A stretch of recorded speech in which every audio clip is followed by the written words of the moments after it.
Hello, everybody who is already joining. Can you hear me? Is it okay?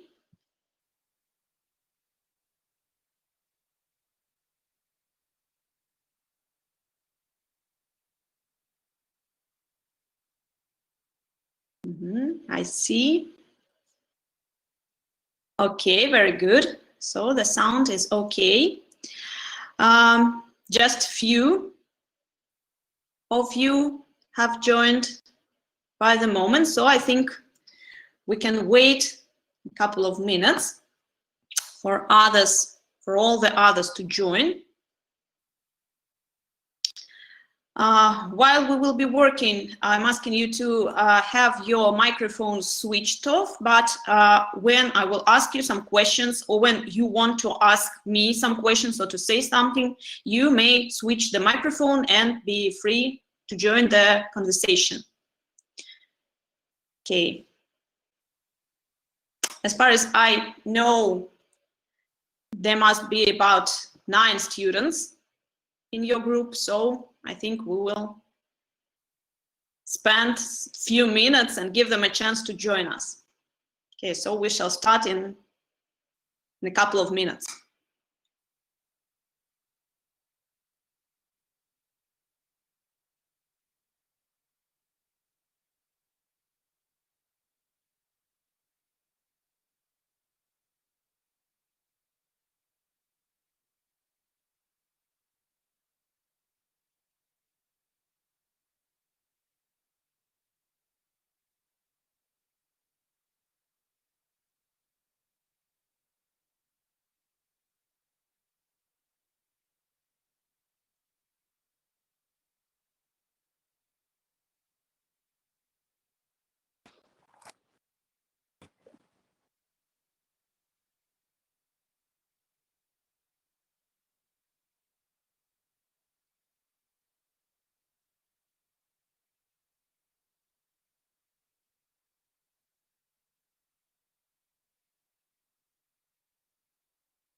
Okay, so I see you're slowly joining us.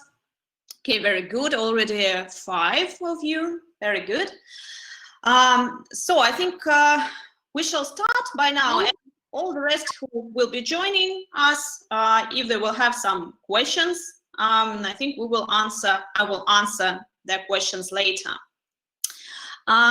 So I would propose to start with a small acquaintance.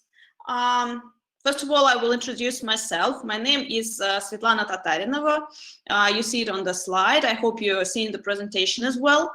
I'm the senior lecturer in Samara University, and I am an IC Agile certified professional. So I work in project management.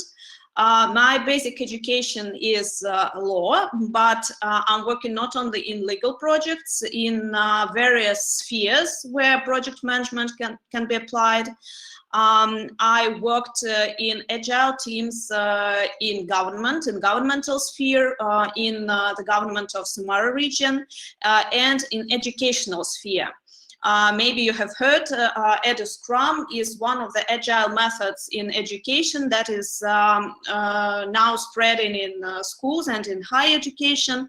And it's the framework, one of the frameworks that I'm using with the students I work with in Samara University. So I would like to know a few words about you. If you have an opportunity to join us, to switch the microphone on, please just introduce yourself, say your name briefly and your motivation, and we will move on to the questionnaire. I will now try to switch my screen.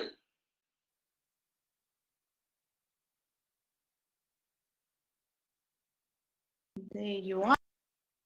Be working with the screen. That's the questionnaire for you, for me to get to know better about your basic knowledge. So if you're aware of what Agile methodology is, maybe some of you is working in Agile framework. So please, I'm asking you to dial on your computer, on your laptop, on your smartphone, wherever, in the address line www.menti.com and enter the code 79778, and you will be able to join the questionnaire. And I'm asking you to answer the question about your expertise in agility, so that I could know how it's better for us to communicate. So please try to dial www.menti.com and use the code 79778. We're waiting for some time and we'll see the results here. It's absolutely anonymous questionnaire,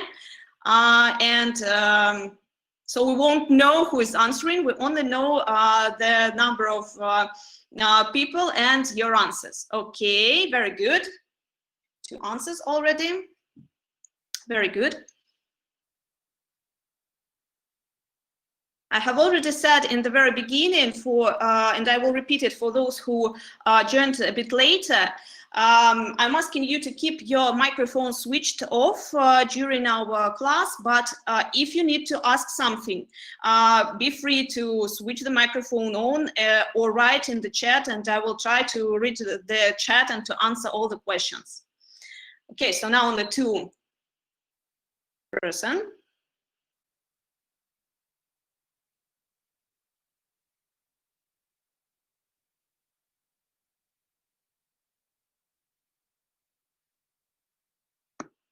If anything is not working, please say it. If you cannot join the code, you may see it in the top of the presentation. The code is 79778. I will write it in the chat as well, so maybe this will be easier.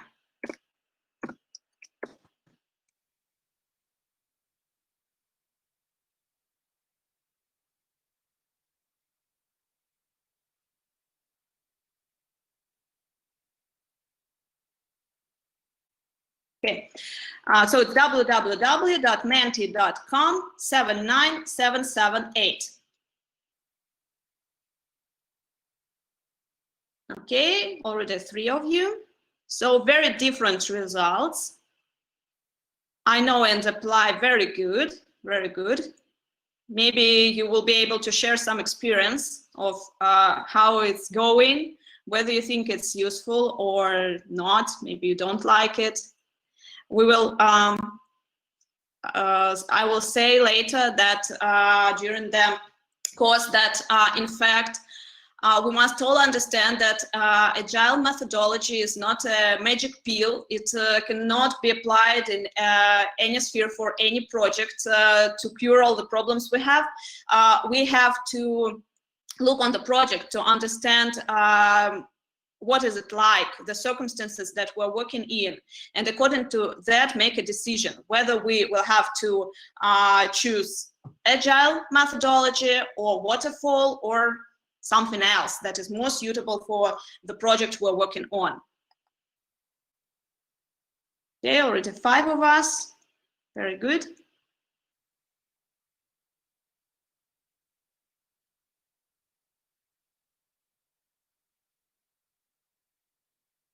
Okay, so meanwhile we're waiting for others to vote. I think it's only 5 of us now in the group here. I will repeat once again for those who joined us later. My name is Svetlana. I am the senior lecturer of Samara University, and I'm working in project management. I'm ICAGL certified professional. I worked in different spheres. I managed projects in governmental sphere, in educational sphere. I started as a member of an Agile, a flat team, the so-called flat team.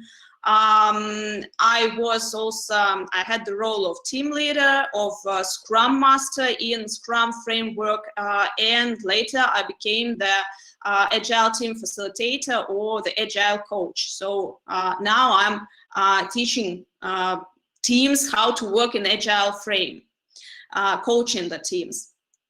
But I started as the team member. Okay, so now I think most of us who is here now with us have voted, have heard the term, haven't heard anything. Okay, then you will hear lots today. The other question in this questionnaire, you may just switch next, is concerned with your expectations. You may just, while we're talking, you may just write 3 words, anything you want to get from this class today. Maybe some knowledge, good mood, I don't know, entertainment, whatever. And we will try to focus on the points that you will name right here. So you may switch to the next question in the Menti, the same code, the same address, and you will get the fields to basic concept of agility. Okay, very good. You will get, you will be able to write 3 words, 3 expectations that you have for today. Meanwhile, we're waiting. I will tell about the plan that we have for this day, for this class. We will have a little bit of theory. And in the second part of the class, after the break, we will play the game. The game is concerned with the Scrum framework, and we will try to learn and to test how to work with the requirements of your stakeholders, of your customers, how to fulfill their needs, how to work with their expectations. Knowledge, insight, advice. Okay, very good. Very good. Maybe some specific things you would like to know, you may also type it. You may join this questionnaire several times, so you may write not only 3 words, but more if you want. Advice, software, okay, quick, okay, very good. So maybe if you have some specific questions or some specific needs, you may name. So we'll turn to the questionnaire afterwards. I will watch what you wanted to get. And now we are turning to the presentation. This is the basic plan for us for today. A little bit of theory on Agile framework, a little bit of theory on Scrum. Then we'll have a break. If you will need, we'll discuss it, maybe not. It depends on how fast we will be going. During the break, you will have the time to ask your questions, and I will try to answer the questions. And then we will have an interactive game. It is based on the Scrum framework. And as I have said, we will learn how to work with the requirements of your stakeholders.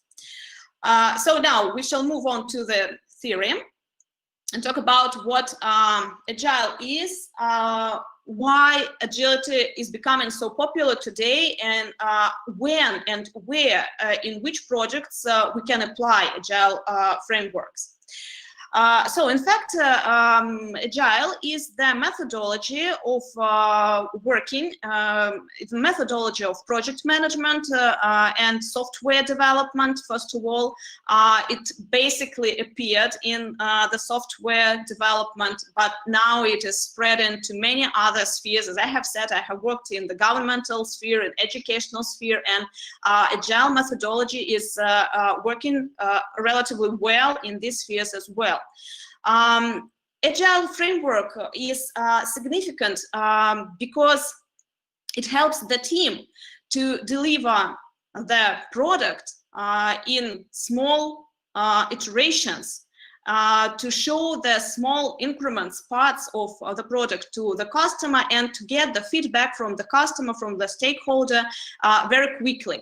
That helps to get feedback, to improve your product, and to show new features of your product every week or every 2 weeks. So it means very, very fast. So in this way, it saves our time, it saves resources, it helps to work effectively in a shorter period of time. Not switching the presentation.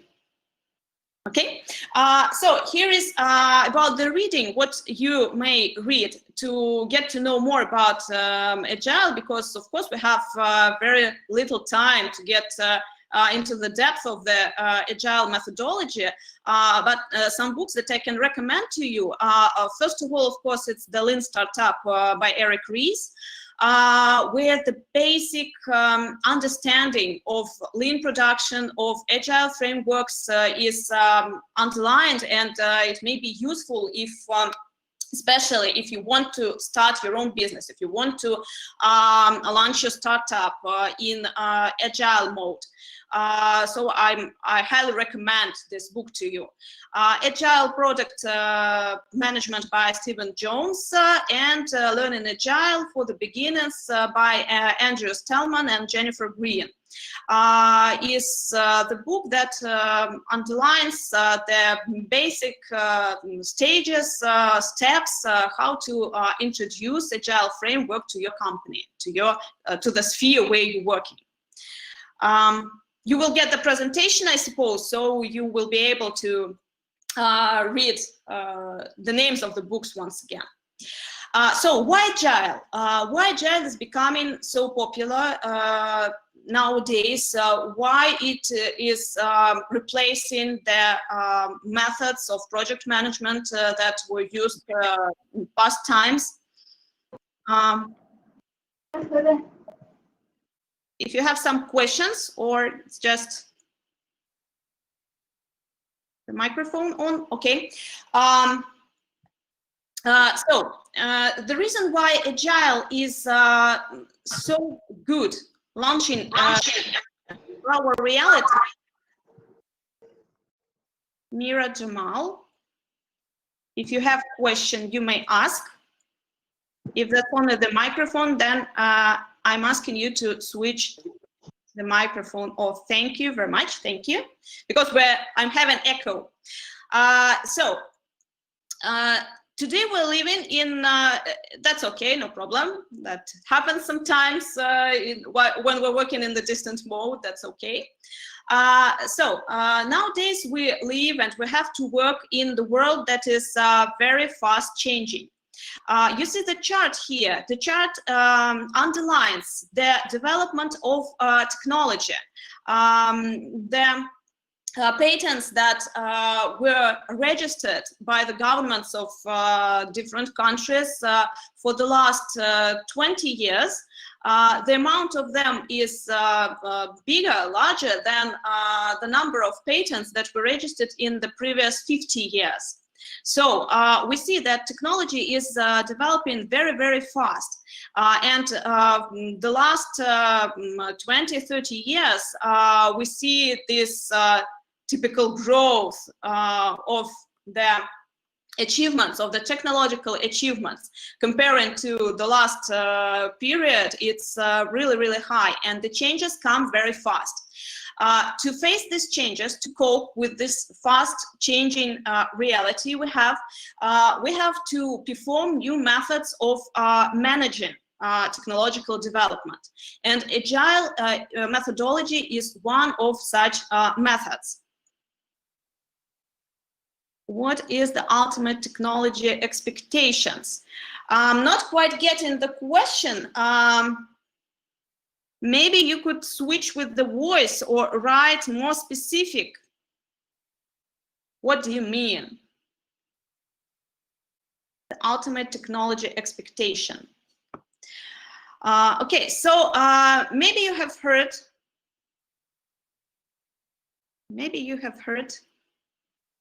nowadays. Still not quite getting the sense of the question. In concern of the speed of development of technology, I think we will be growing faster and faster. The circumstances we're living in say that to cope with all the challenges we get through the world, we have to transform very quickly. We have to create new technology very quickly as well. One of the good examples of the transformation, including the technological transformation, is the pandemic of coronavirus that we are all facing today. It was, maybe you have read the book by Nassim Taleb, The Black Swan.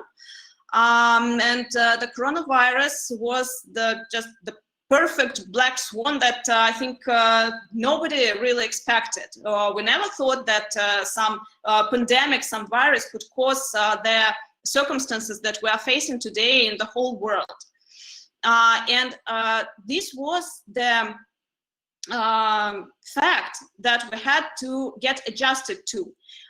We had to try the new means of communication. We had to try the new ways to fulfill our job.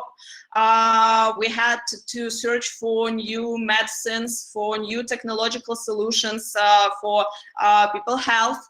And all that gave some new turn to the development of technology. So I think such challenges will happen from time to time, and this will increase the fast growth of technological development.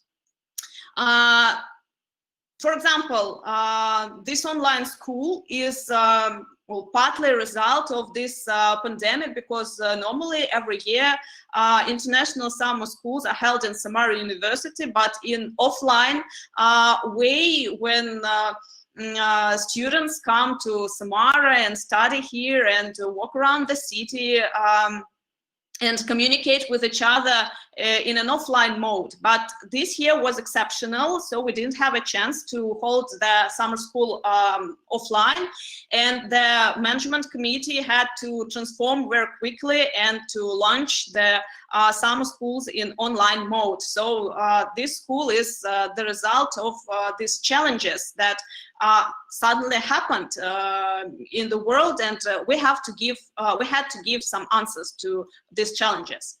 And maybe you also heard the term VUCA world or VUCA world, the world that is that is full of uncertainty, volatility, that is very complex and is full of ambiguity.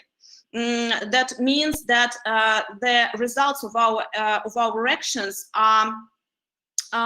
merely can be predicted in such world. So we cannot make a long-term prognosis for some complex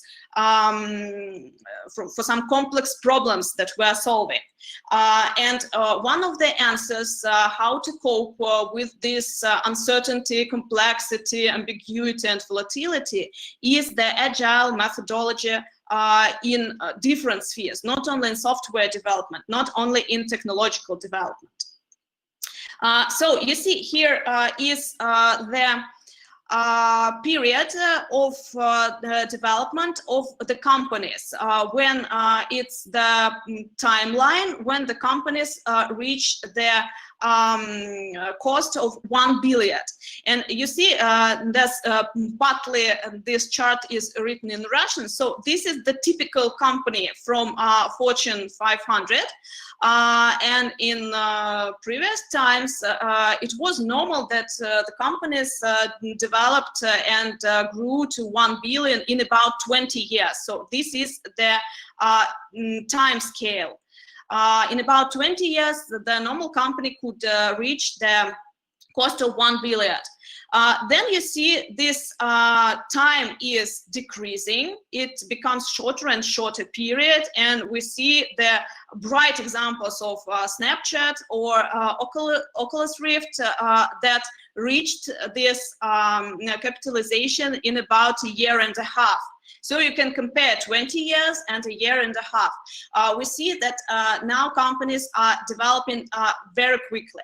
So they have to apply methods that can help them to solve their problems and to answer the challenges very fast. So Agile is suitable for these kind of uncertain, complex problems, for solving uncertain and complex problems. Unfortunately, I don't have the animation in the presentation. It doesn't work here, so you see the task that you will get now in a few minutes. But first of all, let's focus on the pictures in the left side. As I have said, the specific feature of Agile methodology, of Agile frameworks, is that they work with iterations and increments. So the upper row of the pictures is demonstrating the iterative approach to delivering the product, to developing your project. You see the peculiarity of it is that you present the whole product, but in a sketch. You see the road is just the ground in the second picture. And then you improve your product and lead it to the final view, to the final result. The second row is depicting the incremental approach. Here you see that we don't see in the second picture, we don't see the final result, the final product. We see some part of it, the fully completed part of it, and then some other parts are growing to it. And in the fourth picture, we see the totally combined picture, the result, the total result. Another way of delivering a product is the so-called Big Bang.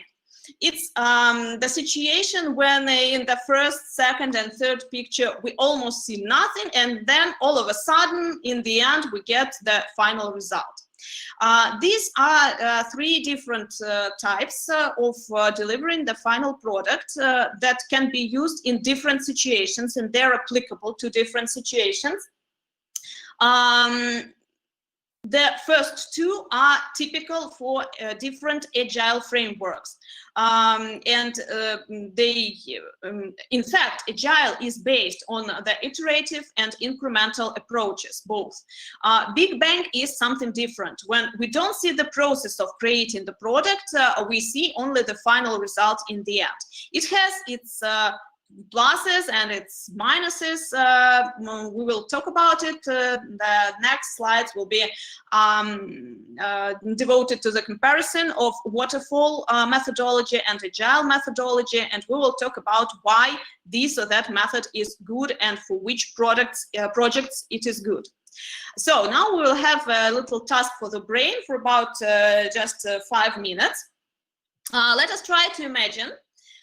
You may write the answers in the chat, or you may switch the microphones if you want to say it with your voice. We will try to imagine which method, which approach can be applied to various life situations. So the first situation is growing a beard.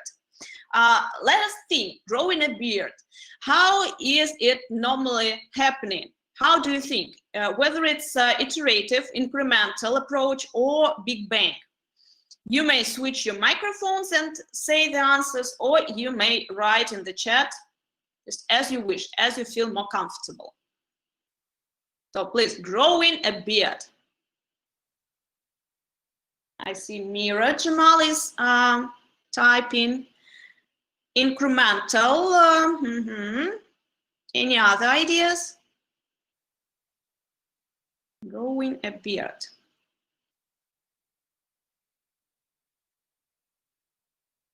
Iterative, okay. We have two opposite answers.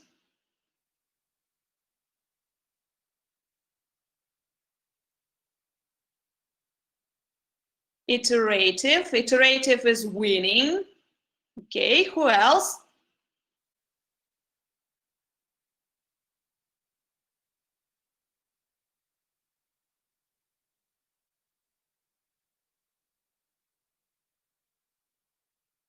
Scrum. In fact, Scrum is also can be referred to one of these approaches.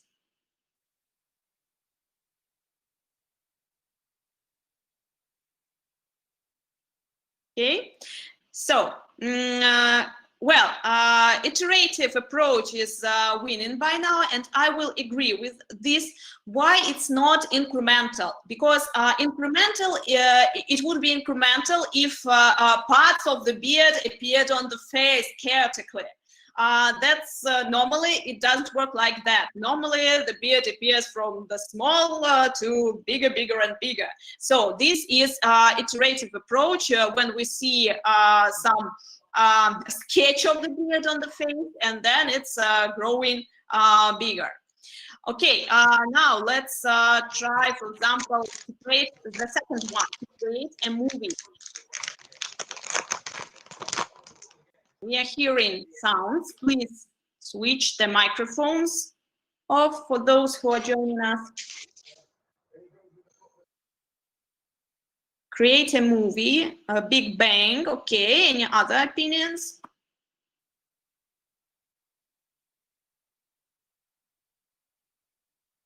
Creating a movie. Incremental. Okay, incremental.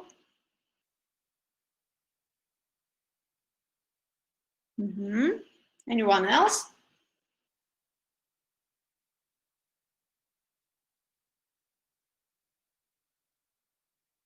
So 3 answers, and incremental is leading. Yes, and I would agree. Well, sometimes it might be a big bang when we don't know, in fact, what is happening there, and suddenly we get a movie. Sometimes it happens in many projects. Sometimes it works this way and it happens like that, but it's not quite right. Normally, we have the first scene, the second scene, the third scene, and so on and so forth till the end, till the movie is complete. So we get some small increments, some small parts of the movie, and then unite it all together. So I would agree that it is more likely an incremental approach. Okay, and now I think the last one that we will discuss, the most strange maybe fact, giving birth to a baby, giving birth to a child. How do you think, which approach is applicable to this situation, to giving birth to a child, to a baby?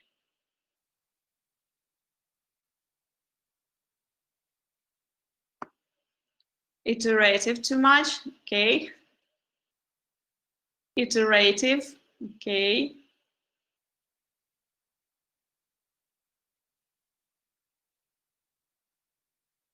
Iterative, okay, so.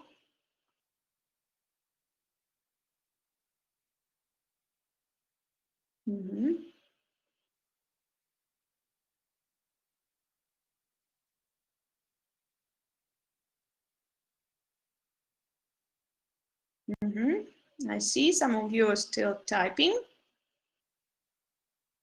You cannot foresee what will happen. Okay, so it depends on what we're talking. If we're talking about burying a baby, we may say that it's an iterative approach because the baby is growing slowly, it's developing, but still it's not incremental because we're not getting parts of the baby completed together like a Lego toy or something. So it's more like iterative. If we think of the process of giving birth to the baby, that's more like a big bang, because really we have nothing and then all of a sudden we have a baby in our hands. So it depends on which stage of giving birth to a baby we are talking to. Okay, very good. So I think it became a little bit clearer of what we're talking, what is iterative approach when we get the sketch in the very beginning and then we make the sketch better and better with every next iteration. The incremental approach is when we present a small part of the final product as it is, as it will look like in the very end, and then we add some more parts to this first increment, creating the whole product in the end. And the big bang is when we don't know actually what is happening there in the project, and in the end we get something. So this is the description of these methods that were invented in the very beginning. I would speak about the software development because in fact agile methods appeared in the sphere of software development, and at first it was the code and fix method. Before the agile appeared, it was the code and fix method of software development. It is used nowadays. It is not dead. And it is the easiest and the most simple way to develop the code. It works in the simple systems when, in fact, one IT specialist works on the code himself. He's improving it until his customer accepts this code or not. And if the code is accepted, we see the release of the product. So it's the most simple way. And nowadays, this code and fix approach became the part either of the waterfall methodology or the agile methodology. So it is still used, but as a small part of the methodologies that are working today. Then, while the technology began to develop very fast, the processes became more and more complicated, and the one working IT specialist was not enough. The time of the teams came when several specialists had to get united to make the final product. So nowadays it is hard to imagine that one IT specialist can perform a good IT project alone. Normally it's some team anyway. And then the waterfall method appeared. It was before the agile method appeared later when the surroundings of the project, when the situation started to become more and more complex and the results to become more and more uncertain. And this is the good field to apply agile methodology. So what is the difference? The difference is in how we perform the value to the customer. When we talk about the waterfall method, you see it here in the right upper corner. We have three normal steps to define the problem, to build the code, for example, or the prototype of the product, to release the product, and then finally, in the end, we get the value for our customer. This is mostly the big bang method, the big bang approach, because here the customer doesn't see what happens during all this period. He sees only the final release of the product here, and he may get the value if he gets it only in the very end. So meanwhile, we see the line of the risks growing because the longer we work, the more uncertainty we get, because we don't know whether our product will satisfy the customer's needs, whether he will like it, whether he will accept the work that we have done. And we don't have a way or freedom to change something in the product. We have to wait to this point. We have to release our product, and only here we will get to know whether we have satisfied the customer's needs. The other way is the agile approach. You see, the agile approach has the same steps: define, build, release, but they are repeated consistently, one after another, in small iterations that usually take small period of time, about a week or two, and we get some part of the value here, then here, and growing value till the end when we are releasing the final product that we want to perform to our customer. And we have communications with the customer on every of these steps, on each one. We can get the feedback from the customer, we can improve our product, we can twist our hypothesis, for example, if we see that what we have done will not be able to satisfy the customer's needs. And this is very convenient because the risks are not growing in one line from here up to here. The risks are growing consistently with our iterations. And in every meeting with our customer, when we verify the value of our product, we can understand, we get the notion of how to decrease the risks of not fulfilling the needs of the customer. So this is the comparison of the agile method and the waterfall method. That doesn't mean that agile is better than waterfall. No, as I have said before, in different situations, in different projects, this or that methodology can be more useful and more efficient. So we must see on the circumstances we're working in. This is the illustration on how the waterfall and agile works. The waterfall, as I have said, we meet with our customer here. We get the basic requirements from him. And then we dive into the work. We start working, and the work may last very long. It may last 3 months, 6 months, a year. It depends on what kind of product we are making. And the steps are the following. So here we make the part of the picture, then we add some other details, and only in the end we see the whole picture itself.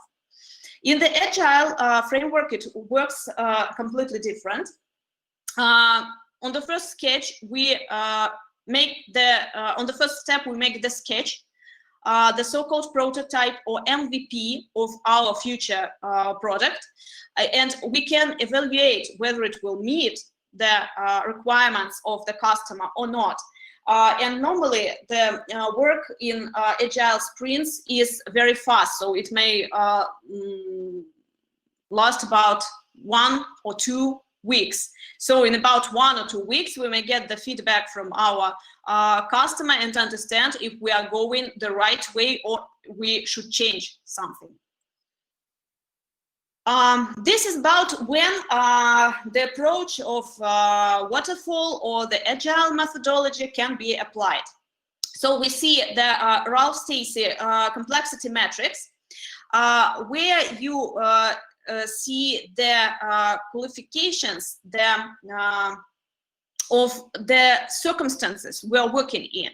So to the left here, from the top to the bottom, or from the bottom to the top, we see the requirements of the customer. In the bottom, we say that the requirements are clear, so the customer knows exactly what he wants. We can understand exactly what the customer wants, and we just have to get to know how we can make it. The top is means that the requirements of the customer are vague. He knows what effect he wants to reach, but he doesn't know what product he wants to get in the end. If we look from left to the right, this is the certainty and the certainty of technology we are using. If we, the left corner means that we know exactly which technology we should use to achieve the results that we are planning to achieve. The right side means that this technology is unknown. We don't know yet how to reach the results that our customer wants from us. And so according to this, we may have several quarters on the matrix. The left down corner, when we have the clear requirements of the customer, when we clearly know which technology we should use to meet the wants and the needs of the customer, we can use the waterfall method. It is very good. It is very good when the circumstances around the projects are changing very slowly. It is good when the project is short, when its duration is less than 4 months, when the result is clear, when the requirements are clear, when the technology, the methods we're going to use to fulfill the requirements are also clear. If we get further to the right upper corner, it's the territory of chaos. It's the terrible situation when the requirements of the customer are vague. We don't know what exactly he wants. We only know the effects he wants to get. We don't know the methods, the technology we're going to use to fulfill his requirements. In this way, only the Agile or Kanban framework will be efficient. Because Agile framework is very adjustable, is very well adjustable to the situation.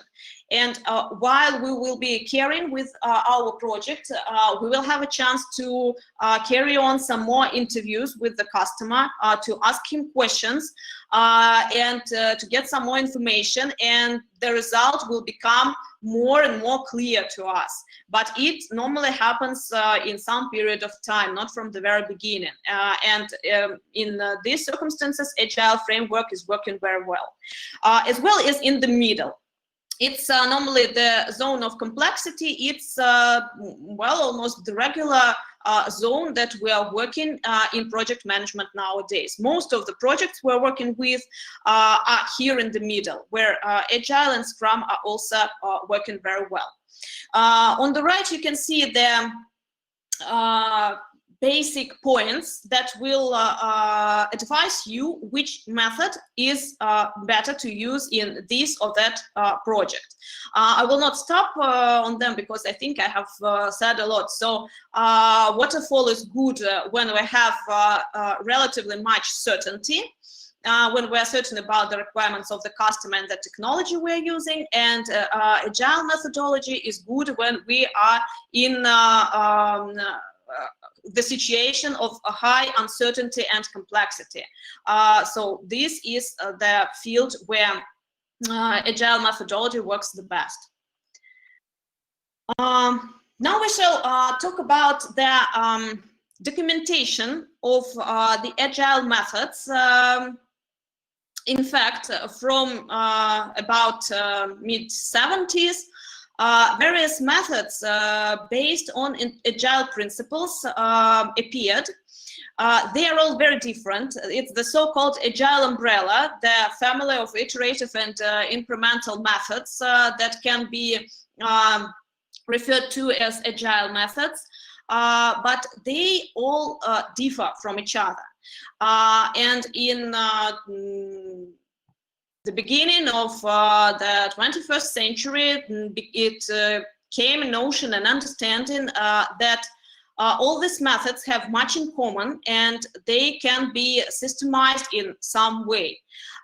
So there was the conference held, and during this conference, the so-called Agile Manifesto in 2001, this Agile Manifesto was created and signed by most of the authors and creators of this Agile, so-called Agile umbrella and methods that we used for that period.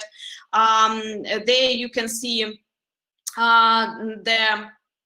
you can click, I'm not sure if you can do it from your screen right now, but there is a link to the to the website of Agile Manifesto, and you can read it more profoundly. And it is translated in many languages. I think you will get your language there. Lots of languages you can find and read. First of all, there were 4 basic values were fixed in Agile Manifesto. It's that individuals and interactions are more important than process and tools. Working software, or if we transfer it to other fields, working product itself is more important over comprehensive documentation. Customer collaboration is more important than contracts and negotiations, and responding to changes is more important over following the plan. Here I must stop. We always have some plan. The Scrum methodology, Agile method, they all involve planning in the very beginning. But the Agile methodology gives us the chance to change our plan and to step back from the plan if we see that circumstances are changing, if we see that the needs of the customers are changing. So that is easy in Agile framework. If we work in traditional project management, normally we have some full big amount of documentations where it's written what we have to do and how we have to do, and everything is agreed. And to introduce some changes sometimes may be a bit complicated. So Agile framework is very, very easy about that. There you may see the 12 principles that are also outlined in an Agile Manifesto. I'm not gonna stop on them. They are connected with the 4 basic Agile values, and you may read it by the link that you saw on the previous page. You may read it in when you have time, when you have to get acquainted with the Agile Manifesto, so that now we wouldn't waste our time. As I have said, one of the basic features of Agile approach is introducing the small part of the product in repeated iterations. These parts of the product is normally called the MVP, is the minimum viable product. It's some sketch of the product or the prototype of the product that we can introduce to the customer, that we can show to him, get feedback from him, and understand whether it's what he wanted or not. So the simple example is here with the burgers. For example, the customer normally comes to you with some user story. He may not know what result exactly he wants, but he's coming to you with a simple question: I'm hungry, I want to eat something. So imagine if you if you spend lots of time create this perfect, very tasty hamburger and present it to your customer, he may look at it and say, oh, that's great, that's a very good and tasty hamburger, but I'm sorry, I'm a vegetarian, I don't eat meat. And you have spent lots of resources, lots of time creating this product for your customer, and you have failed. When you present the MVP, it is the first sketch of your product. So you are given this simple, that's 2 parts of bread and meat between them. And if your customer says that he's vegetarian on this step, on the step of MVP, when you haven't wasted much resources, when you haven't wasted much time, and you haven't wasted much human resources or material resources to produce this MVP, you can easily transform your product and, I don't know, just cook a salad or drop out the meat and put some tomatoes in there. And that saves your time and that saves your resources. So MVP is one of the essential features of Agile framework, of Scrum framework. I see the question, okay.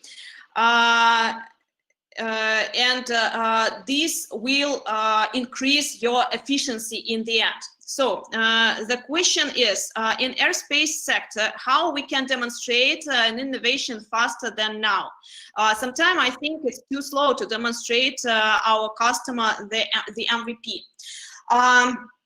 I'm not sure about the airspace sector, about the MVP. When we're talking about such huge productions as airspace, as machinery and all that, sometimes presenting the MVP is difficult, because it's not always you can make the part of the rocket and to present it, or the part of or the sketch of the rocket.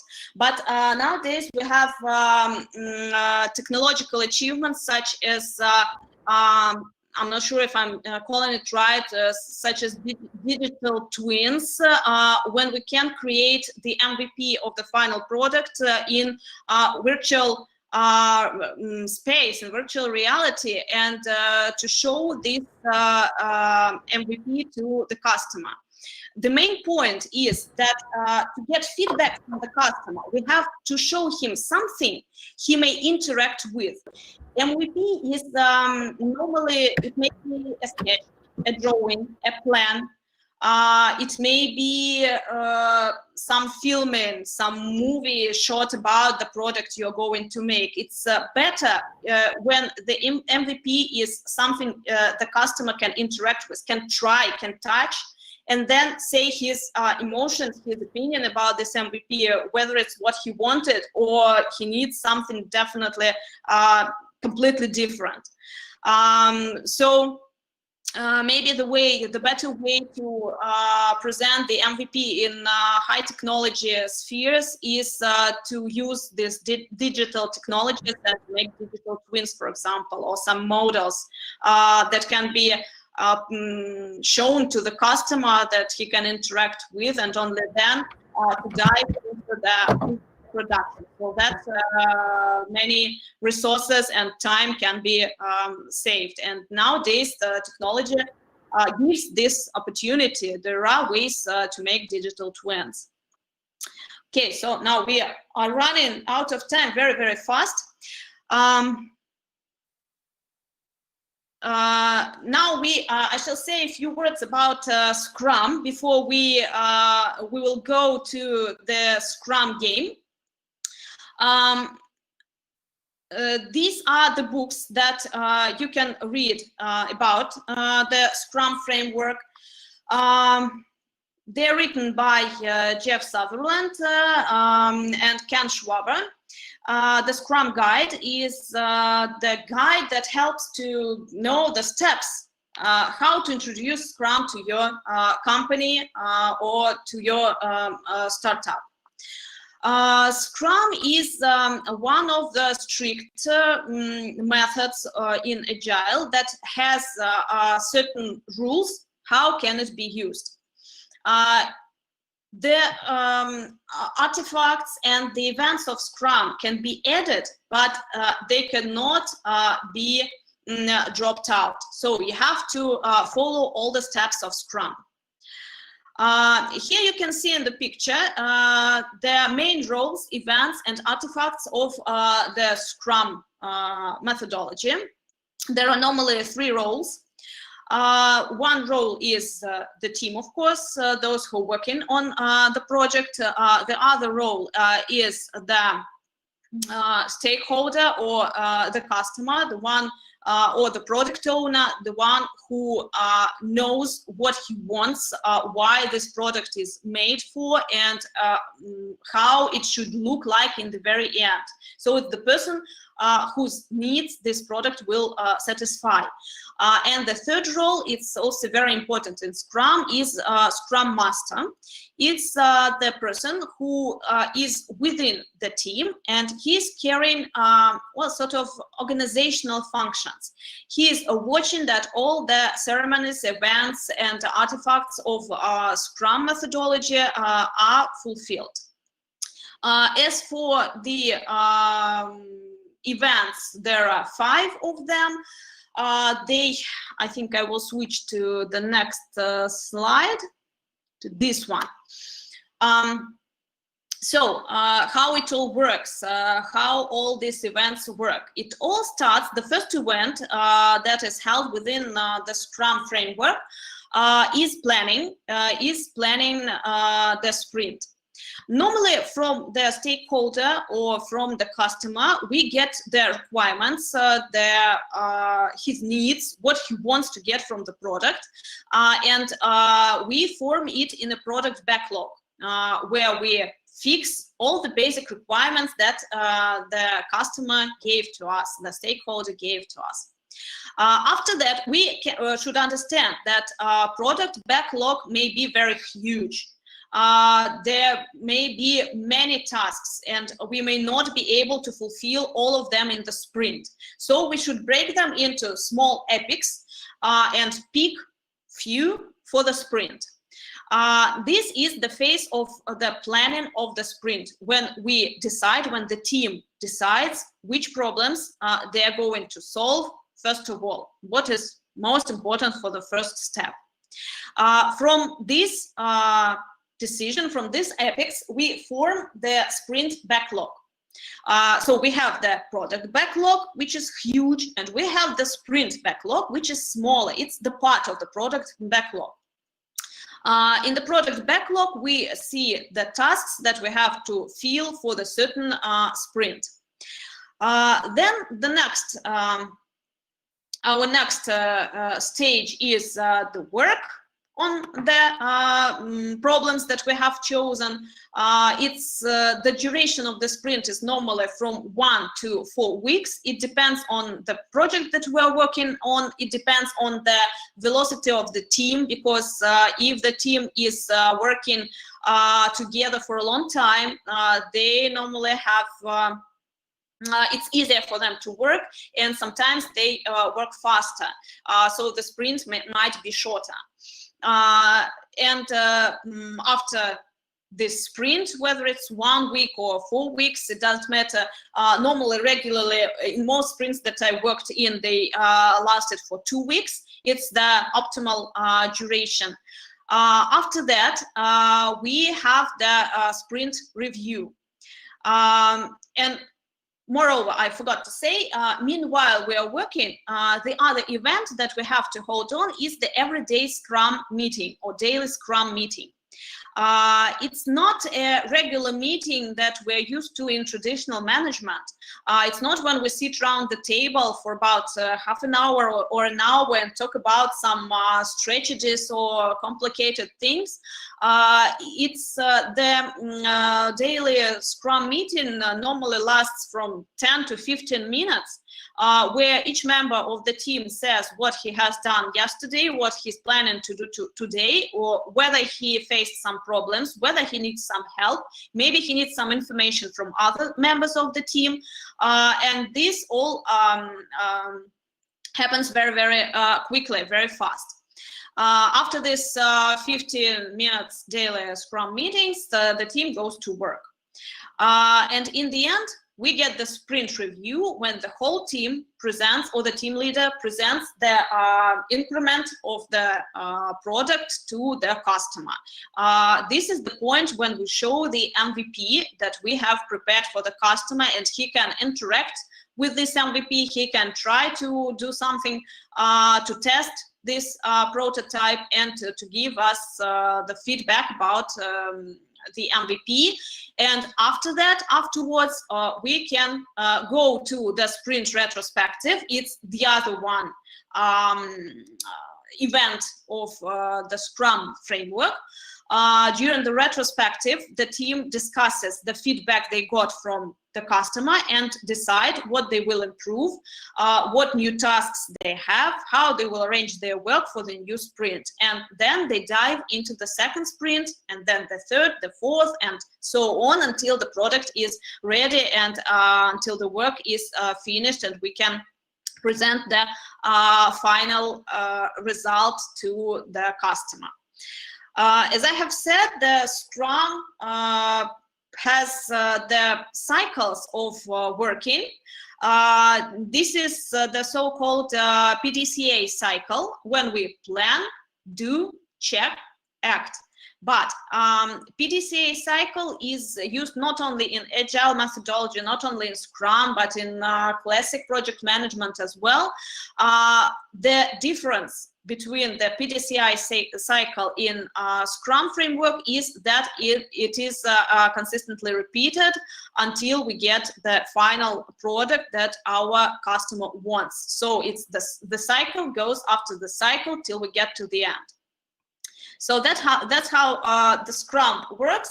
And I think one more last point that I wanted to bring to you is concerned with the user story. I have said that in Scrum, in Agile framework, we mostly work with user stories. Why is that? We don't have clear requirements from the customer, because very often there is such situation that the customer himself doesn't know what exactly he wants in the end, what kind of product he wants in the end. He only knows what needs he wants to be fulfilled, what his needs he want to be fulfilled.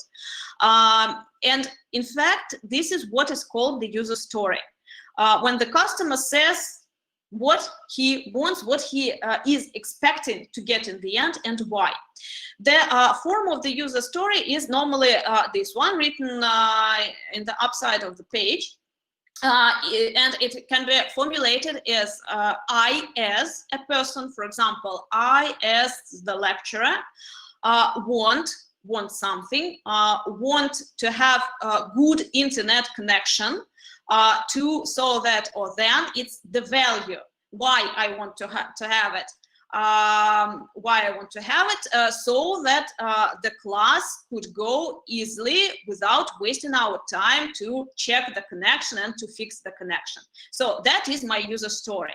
I, as a lecturer, want to have a good internet connection, so that I wouldn't waste my time fixing my internet connection or checking my internet connection. That is the user story. And the Agile team who will work with this user story, they will have to think of the final product I will get. I don't know what this product might be. I'm not sure. I just want to have this result. This is my value, the value I want to get. And it's not my job, it's not my task to think of how this problem can be solved. It is the task, the job of the Agile team. So normally we are working with user stories. These are the rules, the so-called INVEST, the rules how the user stories should be formulated, because it's also very difficult work. The user story is created and formulated by the customer, but the Agile team or the Scrum Master or the Agile coach that is working with the team have to help the customer to formulate his user story. Because sometimes, well, if we are not prepared for that, we might not know how even to fix this problem of ours and to give it to the team. So the Scrum Master or the Agile coach or the team itself have to check that the user story would fulfill all these requirements. Otherwise, it would be very difficult to work with this user story. Okay, so this is what basically we could discuss about the basics of agility and the basics of the Scrum framework that is one of the most popular in Agile methodology. If you have some questions, you may ask. I think now we can make about 5 minutes break if you need to make you some drink or just to have rest. And afterwards, we are starting with the Scrum game, where we will try how to work with user stories and how to work with the requirements of the customer. So please, now 5 minutes break. 5 minutes break. I will make, we'll try to make the timer. And in 5 minutes, we meet here again and continue. If you have questions, you may ask in the chat, or you may switch the microphones.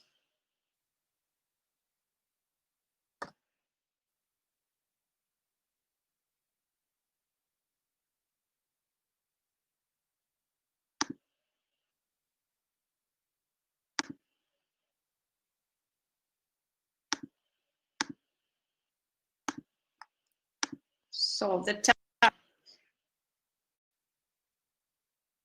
has started. You will see it on your screen. In 5 minutes, we shall meet here while I will prepare everything for the game.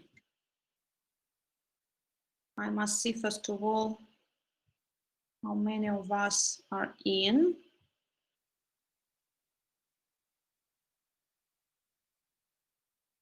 Mm-hmm.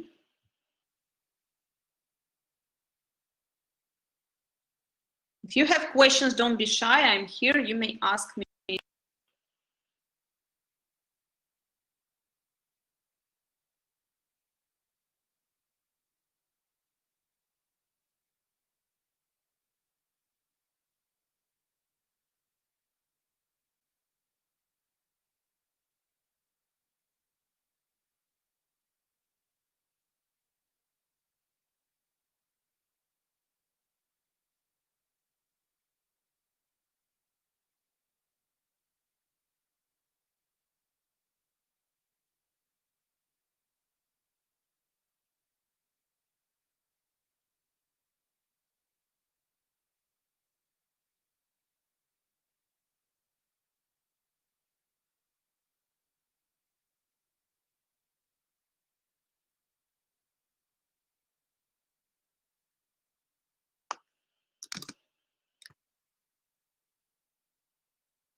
I saw the question. I will answer it. Just a few minutes.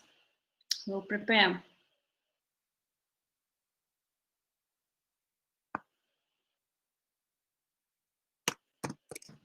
materials for you to work.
Okay, now, so we have run out of time. I see the question. The pandemic had great impact for the agility of company. What is the solution to minimize the impact? The question is that if the company really had agile, there is a saying that it is important not just to do agile, but to be agile. So to have this mindset, agile mindset.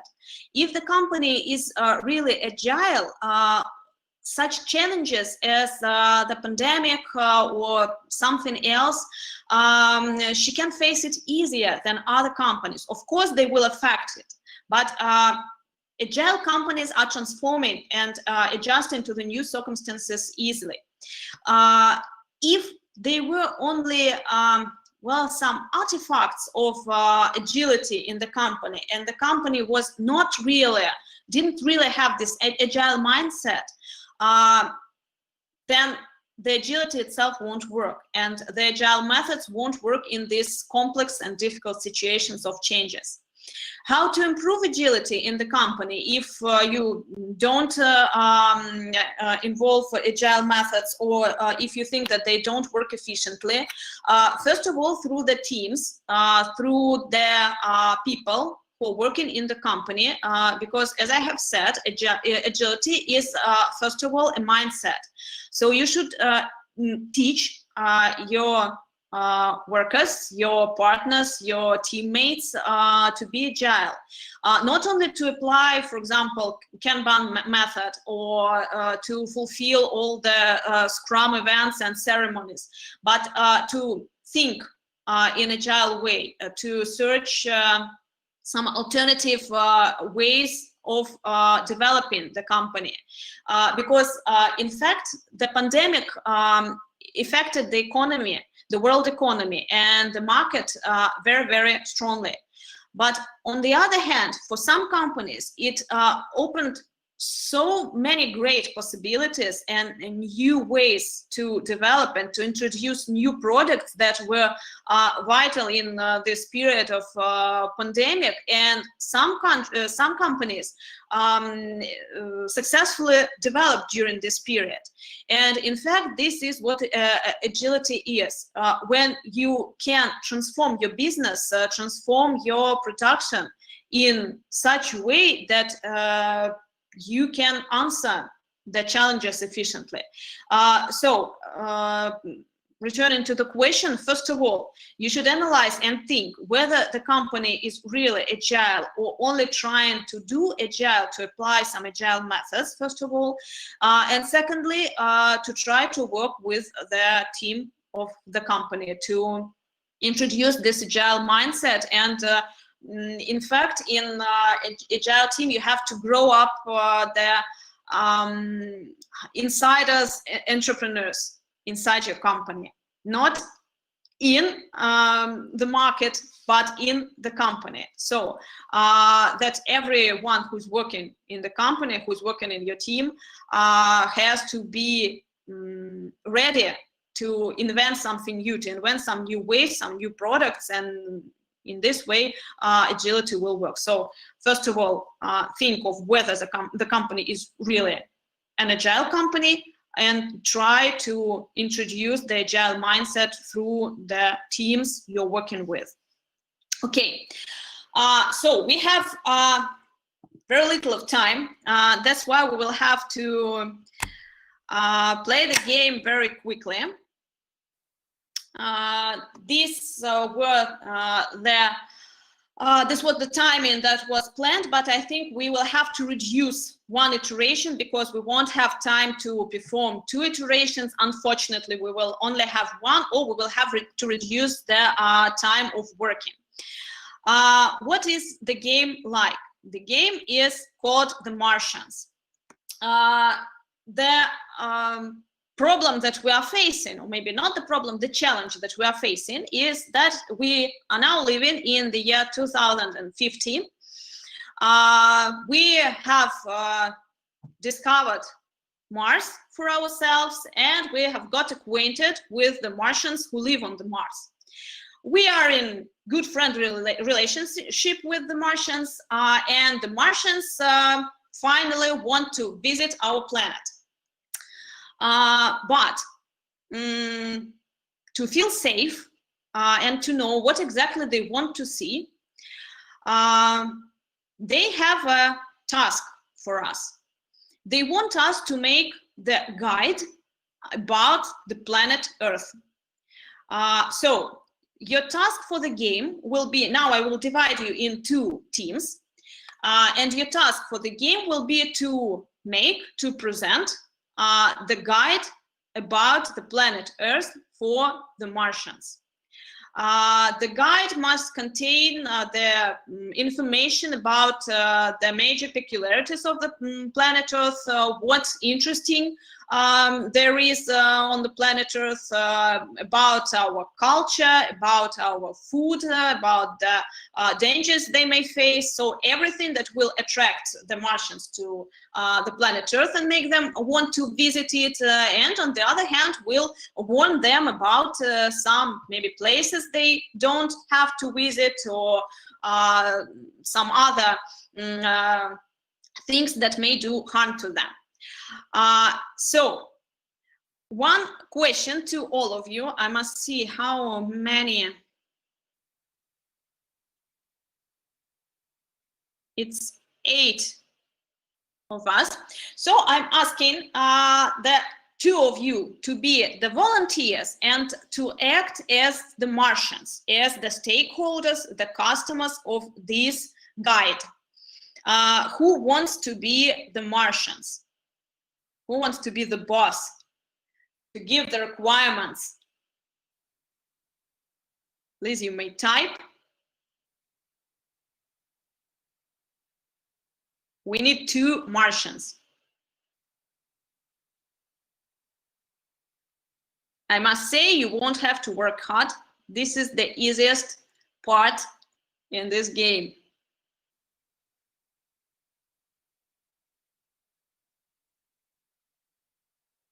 Okay, 1 volunteer we have.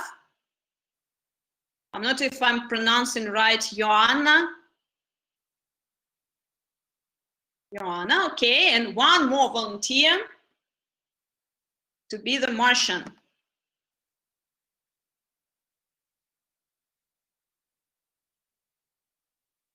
One more, please.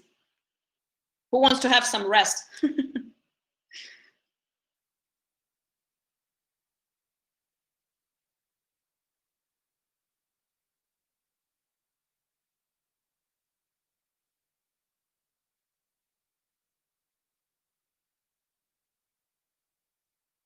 Okay. One more.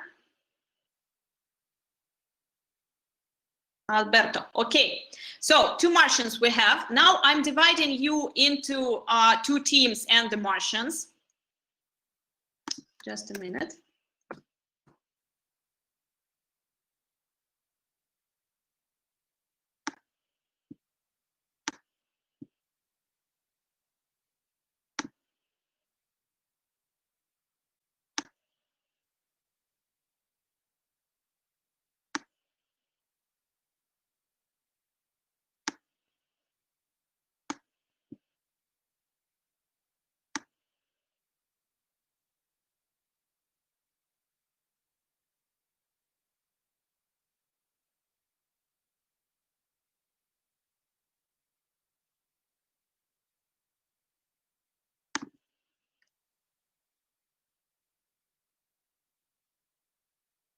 Okay, now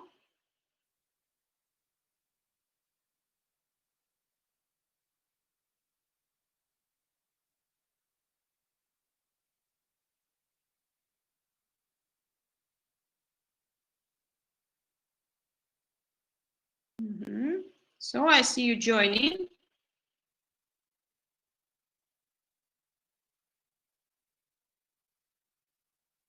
You need to push the button when you see that you're invited in the team. You need to push the button in the right corner, if I'm not mistaken.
Okay, so we're in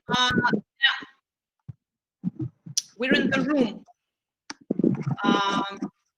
for everyone.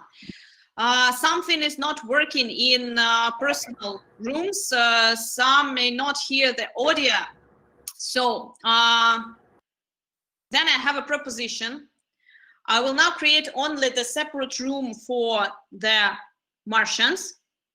And all the rest will be working in one presentation altogether and creating one guide for the Martians. So like this. Here now, listen to the rules to what you will have to do. This is the link to the Google presentation, where you have to create in about 10 minutes. You will have to create the MVP of the guide that you will show to the representatives of the Martians, where you will describe the planet Earth, what they can visit, what interesting places we have on planet Earth, what may be dangerous here. So something that will attract the Martians to come to the planet Earth, and warn them about some dangers they can face here. You will be able to communicate with the Martians, with the representatives of the Martians, and to ask some questions if you have. Now I will create the separate room for the Martians, and all the rest may start working on the guide. Can you see the guide? Can you go through the link? Can you hear me? Do you understand what you will have to do? You may discuss here.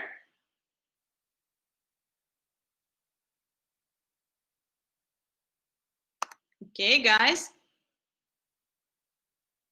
Can you hear me? Is it clear what you will have to do or not?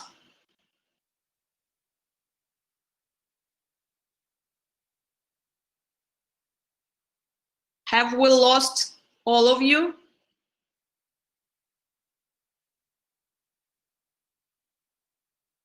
I must say, I haven't tried the separate rooms in BBB system. So I suppose it was not the best idea to use them. Okay. So is the task clear? You will have about 10 minutes.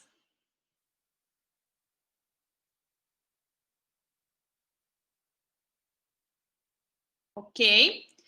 So now I will create the room for 2 Martians.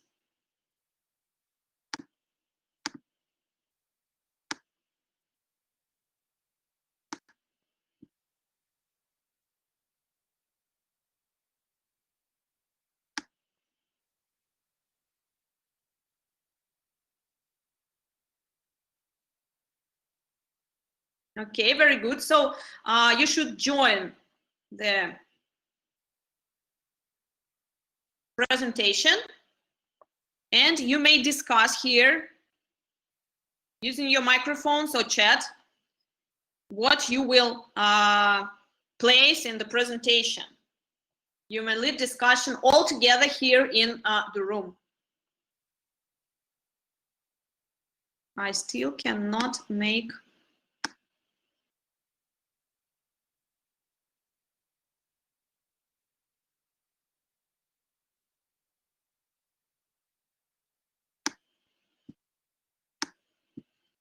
Okay, so unfortunately, something's not working with the separate rooms. So you will be the touristic agency of planet Earth, and I will be a representative of the Martians. It is more interesting when the group is separated, so that you can try the role of the stakeholder or the customer and learn how to formulate your requirements. And on the other hand, you will learn how to work with the requirements of the customer. Okay, so we are changing. We are agile. We are presenting how it is to be agile. So we are changing the rules. you are working at the whole team on the presentation. You have 10 minutes. I will now put the timer on. And I am the representative of the Martians, so you may turn with any questions to us.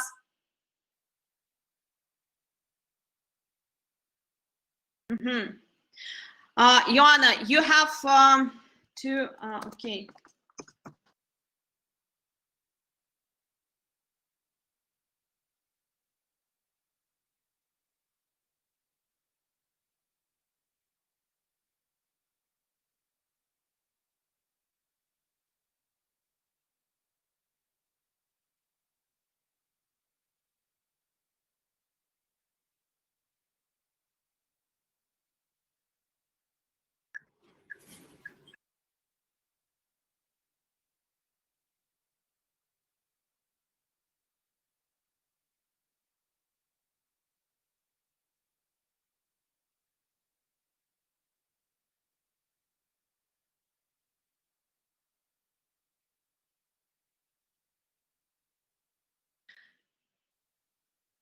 Try to go back to the main room.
while I will be watching what you have proposed.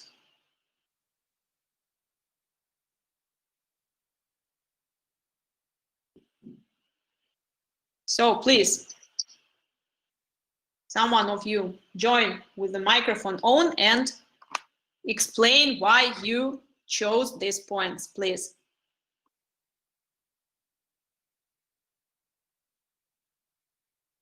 Who is the bravest? Come on.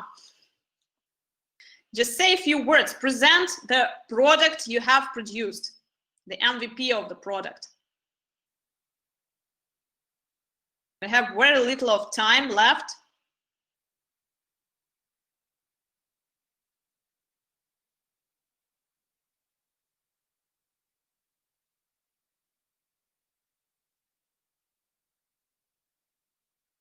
So come on, switch your microphones. Present your product. Who is it gonna be?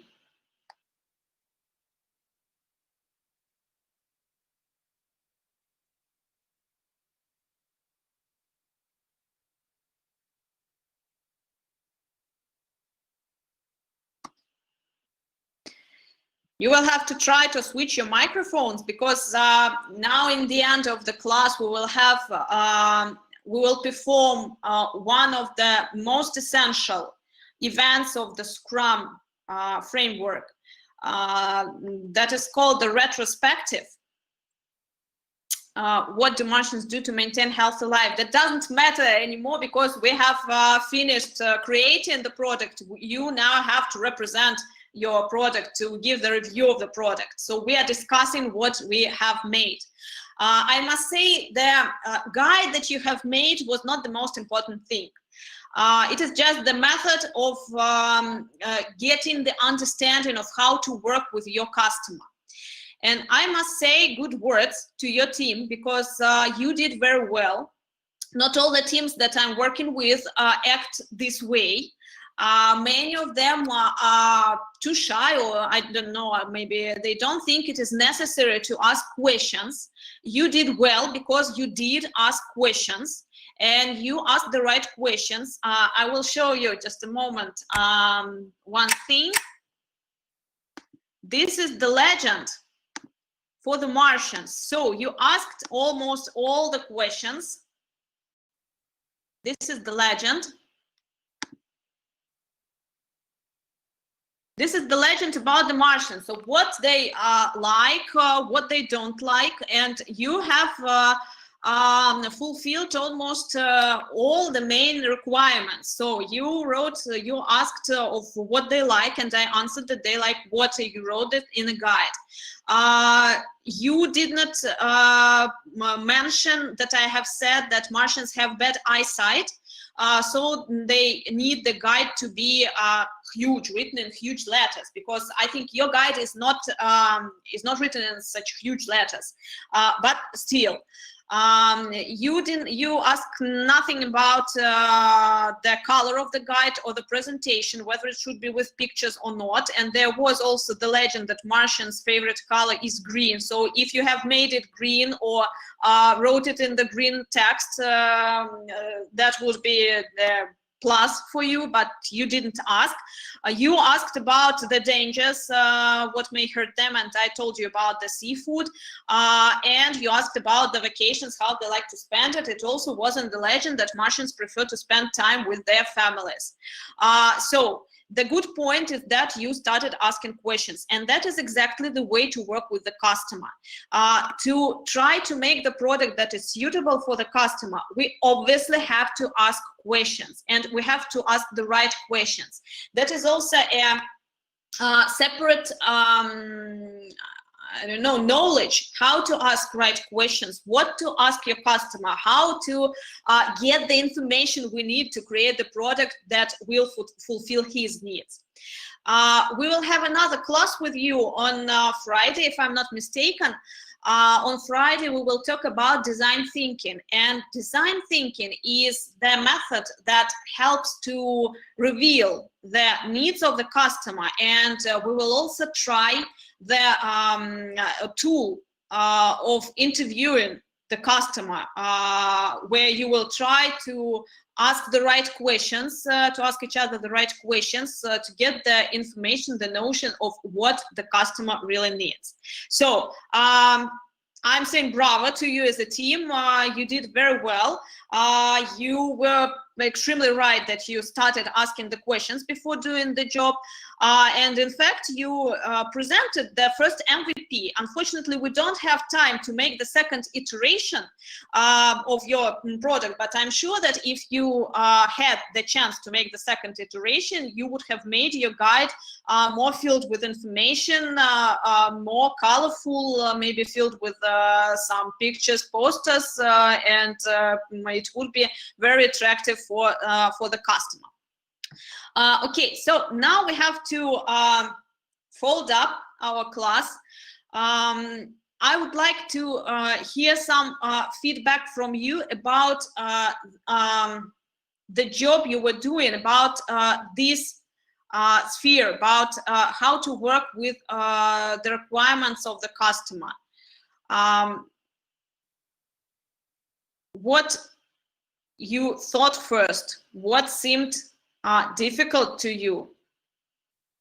How you came up to asking questions? So please, I'm asking you to switch the microphones on.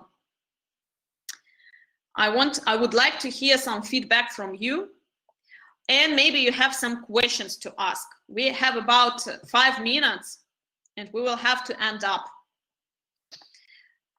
While you are turning the microphones or writing in the chat, I will switch to another screen. It is also an event in Agile framework. It is called the Reflection. And it's about your emotions, your feelings. It is very important in Agile teams, because the mood in Agile teams is very important. This normally are the teams that work together for a long time. And it is very important to understand how they're feeling towards each other, how they are communicating with each other, whether they have some problems, and such reflections are normally held once a week after the review. We can imagine that we have had a review with you, and now you have a few minutes to answer the questions. It's also in Menti, www.menti.com. And the code is 107827. So while you're writing some feedback, you may answer the questions. They are simple. These are about your emotions towards you. So how you worked today, how you listened, were you focused or maybe not? How do you feel? We are talking about the strongest emotions. We picked for this tool is called the emotional screen. And for this emotional screen, we picked the four strongest emotions is joy, anger, fear, and sadness. There are plenty of other emotions and feelings that we have, but these are the strongest that produce all the others. So I'm asking you to answer 3 questions. You will have in this questionnaire, first is the feelings and emotions that you feel for yourself. Second, the emotions that you feel for the team. You were working together in the Scrum game, so how it was, what you felt towards your teammates. And the third one are the feelings and emotions for the speaker, for me. Don't be afraid to express your feelings, to tell the truth, because this questionnaire is absolutely anonymous. We cannot tell who's voting. So please be fair. And I see some answers are appearing. I'm writing the code once again. It's 107827. Okay, I think the difficult part that we are too shy to speak because the team barely know each other. Yes, that's a problem. Well, that's a specific part of online communications.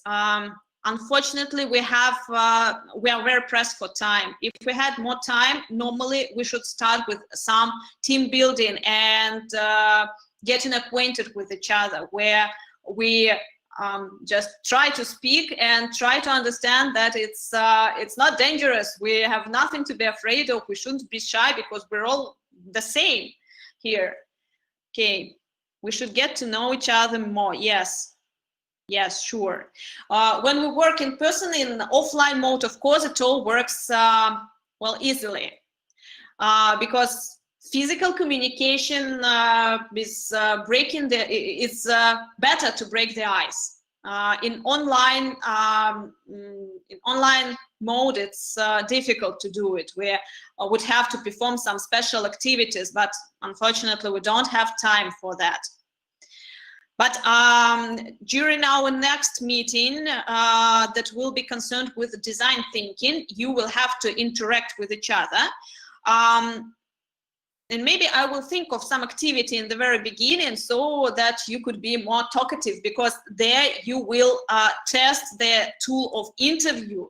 So you will have to talk to each other.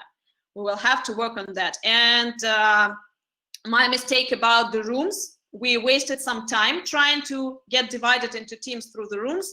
I will think how to work on this problem next time so that it would be more comfortable for us to work in the rooms. Okay, so 1 minute we have left. If you have, if you have some questions, you may ask.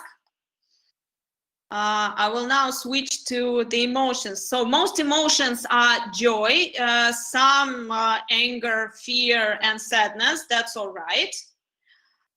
Towards your teammates, no sadness. That's great. Mostly it's joy, sometimes fear and anger. Fear, I think it is concerned with your fear to talk to each other, your shyness maybe. And to the speaker, I see only one. It's joy. Okay, but I'm asking you to be fair, so don't be afraid to choose the real emotions that you're feeling. I'm saving all these results. I will see them later. So if you don't end up voting because we have run out of time, I'm not sure, maybe you have some other classes starting at 6 p.m. So I would like to thank you all. Maybe the work in online mode is a little bit weird in some ways. In teamwork, we will have to work on this process, but in fact, this lesson, this online class is the MVP for me as well. I didn't work like that in online mode. It's only the pandemic time that we started doing it. So we are improving from time to time. And I promise you that our next meeting on Friday, I will prepare better regarding the team rooms where we can work in teams. I will think about some tools and instruments we can use there. And thank you very much for your feedback. Thank you very much for your work. I hope you enjoyed our class today, and see you on Friday. We'll talk about design thinking. If you have something to say, to ask, be free. I'm still here, and you may join other classes if they are starting at 6 p.m. So thank you very much. See you on Friday.